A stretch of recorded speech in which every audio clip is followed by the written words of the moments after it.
आई का नाम ही काफी है, स्क्रीन पे एंट्री हो जाए थिएटर फट जाता है। लेकिन एक ऑनेस्ट सवाल, लास्ट टाइम कब सलमान खान की फिल्म ने आपको इमोशनली हिट किया था? सिर्फ सीटी और तालियां नहीं, बल्कि अंदर तक इम्पैक्ट। आज सलमान खान की फिल्म चल तो रही है, लेकिन याद नहीं रहती। पहले हाइप होता था कि भाई आ रहे हैं, अब सवाल होता है कि कंटेंट क्या है। और यही बॉलीवुड का सबसे बड़ा शिफ्ट है, मतलब स्टारडम से स्टोरी टेलिंग तक का ट्रांजिशन। और इस ट्रांजिशन को क्रैक करने के लिए सलमान खान को एक ऐसे डायरेक्टर की जरूरत है जो हीरो को पेडेस्टल से उतार के इंसान बना देता है और फिर उसी इंसान को एक्सट्रीम पे पुश करता है। और उसका नाम है संदीप रेड्डी वांगा। अगर ये कॉम्बो बन गया तो ये सिर्फ कमबैक नहीं, एक साइकोलॉजिकल सिनेमैटिक रीबर्थ होगा। रियलिटी चेक थोड़ा ब्रूटल है, जहाँ पे सलमान खान का स्टारडम आज भी अनमैच्ड है। उनके प्रेजेंस ही ओपनिंग गारंटी करती है और उनकी सो कॉल्ड फ्लॉप फिल्म्स भी मैसिव नंबर्स पुल कर लेती है। ये उनके फैन बेस की स्ट्रेंथ है। लेकिन दूसरी साइड पे एक साइलेंट क्राइसिस चल रहा है। रीसेंट फिल्मोग्राफी देखे तो ट्यूबलाइट इमोशनल कनेक्ट नहीं बना पाई, रेस 3 को मीम मटेरियल बना दिया गया, राधे मूवी को आउटडेटेड बोला गया और किसी का भाई किसी की जान ऑडियंस को एंगेज नहीं कर पाई, और सिकंदर जैसे प्रोजेक्ट्स को वीक राइटिंग और रिपीटेटिव एग्जीक्यूशन के लिए क्रिटिसाइज किया गया। पैटर्न क्लियर है, प्रॉब्लम सलमान नहीं, प्रॉब्लम उनकी फिल्म्स का डीएनए है। उनका अल्फा मास हीरो पर्सोना जो एक टाइम पे अनस्टॉपेबल था, अब प्रेडिक्टेबल लगने लगा है। और जब ऑडियंस प्रेडिक्ट कर लेती है तब एक्साइटमेंट मर जाती है। ये बात थोड़ी अनकंफर्टेबल है, पर इग्नोर नहीं की जा सकती। जहाँ पे सलमान खान अब कैरेक्टर्स नहीं प्ले कर रहे, वो एक फिक्स्ड आइडेंटिटी प्ले कर रहे हैं। एक टेम्पलेट जो सालों से चल रहा है, मतलब entry slow motion, dialogue swag, action dominance और लिमिटेड इमोशनल रेंज। प्रॉब्लम ये है कि आज की ऑडियंस लेयर स्टोरी टेलिंग देख चुकी है। ओटीटी ने उनको ग्रे कैरेक्टर्स, फ्लॉड हीरोज और अनप्रेडिक्टेबल आर्क्स का टेस्ट दिया है। अब वो सिर्फ हीरो नहीं देखना चाहते, वो जर्नी देखना चाहते हैं। सलमान के पास टैलेंट है, स्क्रीन प्रेजेंस है, बट उनको ऐसे स्क्रिप्ट नहीं मिल रहे जो उन्हें तोड़ सके, चैलेंज करे या रीइन्वेंट करे। और जब एक्टर को चैलेंज नहीं मिलता, वो कंफर्टेबल हो जाता है, और कंफर्ट ही सबसे बड़ा एनिमी है ग्रोथ का। पिक्चर में एंट्री होती है संदीप रेड्डी वांगा की, एक ऐसा फिल्म मेकर जो सेफ सिनेमा को ओपनली रिजेक्ट करता है। वांगा के लिए प्लॉट एक फ्रेमवर्क है, लेकिन रियल गेम कैरेक्टर का होता है। अर्जुन रेड्डी हो, कबीर सिंह हो या एनिमल, हर जगह एक पैटर्न दिखता है। उसके प्रोटोनिस्ट परफेक्ट नहीं होते, वो प्रॉब्लमेटिक होते हैं, इमोशनली अनस्टेबल होते हैं और मोराली ग्रे होते हैं, और वही उन्हें रियल बनाता है। वांगा एक्टर्स को कंफर्ट जोन से निकालकर उनकी पर्सनालिटी के डार्क हिडन लेयर्स एक्सपोज करता है। जहाँ पे रणबीर कपूर का ट्रांसफॉर्मेशन एनिमल में एक एग्जांपल है। उसने सिर्फ एक्टिंग नहीं की, उसने एक डिस्टर्बिंग साइक को लीव किया। जहाँ पे वांगा का सिनेमा ऑडियंस को डिवाइड करता है पर इग्नोर नहीं होने देता। और बॉलीवुड में सबसे पावरफुल चीज क्या है? Being unforgettable. इंटरेस्टिंग बात यह है कि ये कोलैबोरेशन सिर्फ इमेजिनेशन नहीं है। इंडस्ट्री में ऑलरेडी हाइप है कि वांगा और सलमान के बीच डिस्कशंस हो रहे हैं, स्पेशली एक डार्क थ्रिलर कॉन्सेप्ट को लेकर। ये इंडिकेट करता है कि सलमान भी समवेयर समझ रहे हैं कि उन्हें एक शिफ्ट चाहिए, और वांगा जैसा डायरेक्टर के साथ काम करना एक कैलकुलेटेड रिस्क हो सकता है, लेकिन हाई रिवॉर्ड के साथ। अगर ये प्रोजेक्ट ग्रीन लाइट होता है तो ये बॉलीवुड के लिए एक रेयर मोमेंट होगा, जहां एक मेगा स्टार अपनी इमेज को कॉन्शियसली ब्रेक करेगा।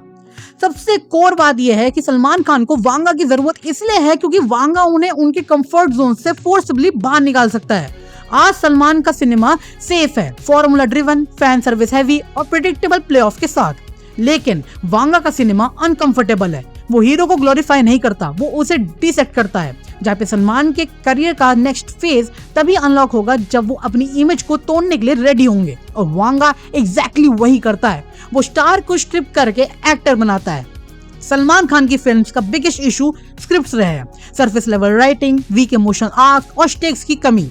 वांगा का स्ट्रॉन्गेस्ट वेपन है साइकोलॉजिकल डेप्थ। वो कैरेक्टर्स के अंदर के कॉन्फ्लिक्ट्स को एक्सप्लोर करता है, जहाँ पे एंगर, ऑब्सेशन, लव, ईगो और ट्रॉमा।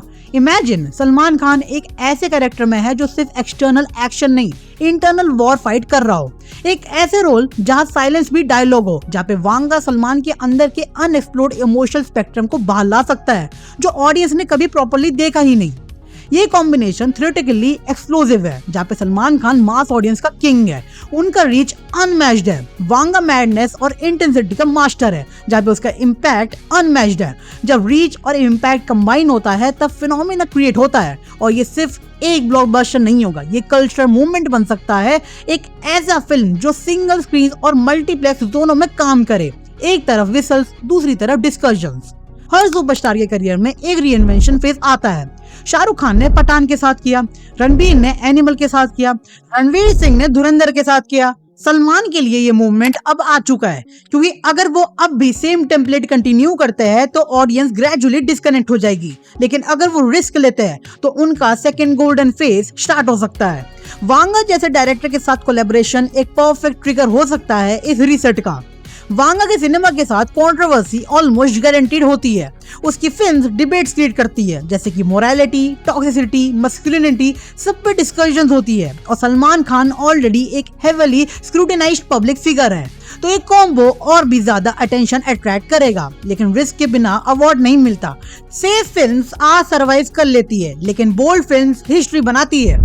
अब एक थ्योरी इमेजिन करो, एक एजिंग सुपरस्टार जो अपनी लेगेसी के प्रेशर के नीचे दब गया है, एक ऐसा कैरेक्टर जो पावर में है पर इमोशनली ब्रोकन है, शायद एक क्राइम लॉर्ड या एक रिटायर्ड इन्फोर्सर जिसका पास्ट उसे हॉन्ट करता है। फिल्म लाइनर नहीं होगी, फ्रेगमेंटेड स्टोरी टेलिंग होगी, जहाँ प्रेजेंट और पास्ट मिक्स होते रहेंगे, और क्लाइमेक्स में कोई हीरोइक रिडेम्पशन नहीं बल्कि एक ब्रूटल और रियलिस्टिक एंड होगा, जहाँ पे सलमान खान इस रोल में अपनी रियल लाइफ और अभी ब्रिंग कर सकते हैं, और एक लार्जर देन लाइफ फिगर जिसके अंदर वल्नरेबिलिटी छुपी हुई है। ये रोल उनके करियर का मोस्ट डिफाइनिंग परफॉर्मेंस बन सकता है। अगर पहली फिल्म सक्सेसफुल होती है तो पॉसिबिलिटीज और भी क्रेजी हो सकती है। इमेजिन वांगा एक ट्रियोलॉजी डिजाइन करे सलमान के कैरेक्टर पे बेस्ड, एक साइकोलॉजिकल क्राइम सागा, या फिर एक मल्टी कैरेक्टर यूनिवर्स जहां हर फिल्म एक फ्लॉट प्रोटैगनिस्ट फॉलो करे। इवन क्रॉसओवर आइडियाज पॉसिबल है जहां डिफरेंट एक्टर्स वांगा के डार्क यूनिवर्स का पार्ट बने। सलमान इस यूनिवर्स का सेंट्रल पिलर बन सकते हैं, एक ऐसा रोल जो टाइम के साथ इवॉल्व होता रहे। सलमान खान और संदीप रेड्डी वांगा का कोलैबोरेशन सिर्फ एक फिल्म नहीं होगा, ये एक स्टेटमेंट होगा। ये प्रूव करेगा कि इवन बिगेस्ट स्टार्स अभी भी इवॉल्व कर सकते हैं। ये बॉलीवुड को एक नई डायरेक्शन दे सकता है जहां मास और मीनिंग कोएग्जिस्ट करते हैं, एक तरफ लेगेसी, दूसरी तरफ रिबेलियन। अगर ये काम कर गया तो ये इंडियन सिनेमा का एक डिफाइनिंग चैप्टर बन सकता है। तो फाइनल बात सिंपल है, सलमान खान को कमबैक के लिए सिर्फ एक हिट नहीं चाहिए, उन्हें अपनी आइडेंटिटी री इन्वेंट करनी है, और उस जर्नी के लिए उन्हें एक फियरलेस डायरेक्टर चाहिए जो कि है संदीप रेड्डी वांगा। अगर ये डुओ बन गया तो सिर्फ बॉक्स ऑफिस नहीं, बॉलीवुड का माइंडसेट चेंज हो सकता है। आप बताओ, क्या आप सलमान खान को एक dark, intense Vanga style role में देखना चाहते हो? कमेंट्स में बताओ, और ऐसे ही रॉ, रियल और डीप बॉलीवुड ब्रेकडाउन के लिए चैनल को सब्सक्राइब करना बिल्कुल मत भूलना। मैं मिलता हूँ नेक्स्ट वीडियो में, रिव्यू में। तब तक देखते रहिए one and only TNT watch.